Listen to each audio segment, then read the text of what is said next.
नमस्कार, मैं शिवानी रतूड़ी लाइव में आपका स्वागत करती हूँ। बिहार विधानसभा चुनाव के नतीजों के 45 दिन के बाद कांग्रेस ने पटना हाई कोर्ट का दरवाजा खटखटाया है और चुनाव आयोग की शिकायत की है। कांग्रेस ने याचिका दायर कर चुनाव को रद्द करने की मांग की है। आरोप है कि 10,000 रुपए बांटकर वोट खरीदा गया है। बिहार कांग्रेस के नेता ऋषि मिश्रा, प्रवीण कुशवाहा, अमित टुन्ना विधानसभा का चुनाव इस बार कांग्रेस से लड़े हैं और नतीजों के खिलाफ हाईकोर्ट पहुंचे हैं।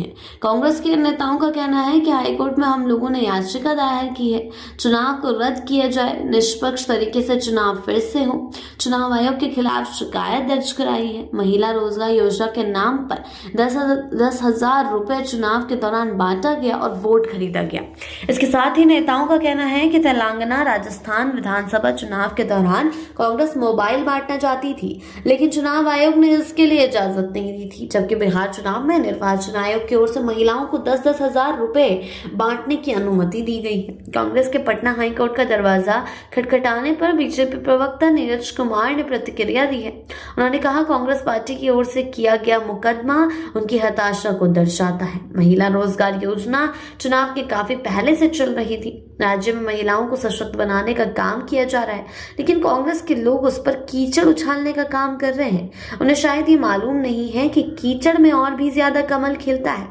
उन्होंने तंज कसते हुए आगे कहा, अच्छा है कि आप इसी मुगालते में रहिए और अपनी गलतियों को स्वीकार मत कीजिए। ये आपको समझ में नहीं आ रहा है कि जनता से आपका जुड़ाव खत्म हो गया है। आप इसी तरह के भ्रम में रहिए और हम चुनाव पर चुनाव जीतते जाएंगे। आप खुद तो भ्रम में है ही, साथ ही जनता में भी भ्रम फैलाने की कोशिश करते हैं। इससे कोई फर्क नहीं पड़ता। हाईकोर्ट में भी आपको हार का मुंह देखना ही पड़ेगा।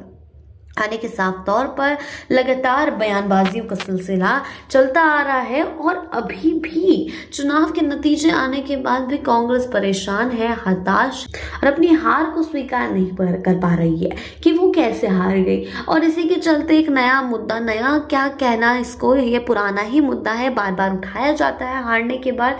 वो पटना हाई कोर्ट में भी अब उन्होंने अर्जी दाखिल कर दी है। उनका कहना है कि हमारे साथ इसकी निष्पक्ष जांच होनी चाहिए। हम लोगों ने भी फोन बांटने की कोशिश की थी पिछले राजस्थान के चुनावों में, लेकिन हमें मना कर दिया गया था।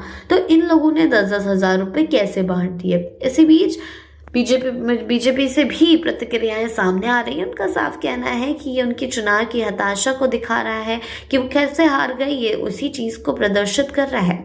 हालांकि अब आगे क्या होता है, किस तरीके का माहौल बनता है, ये देखने वाली बात होगी।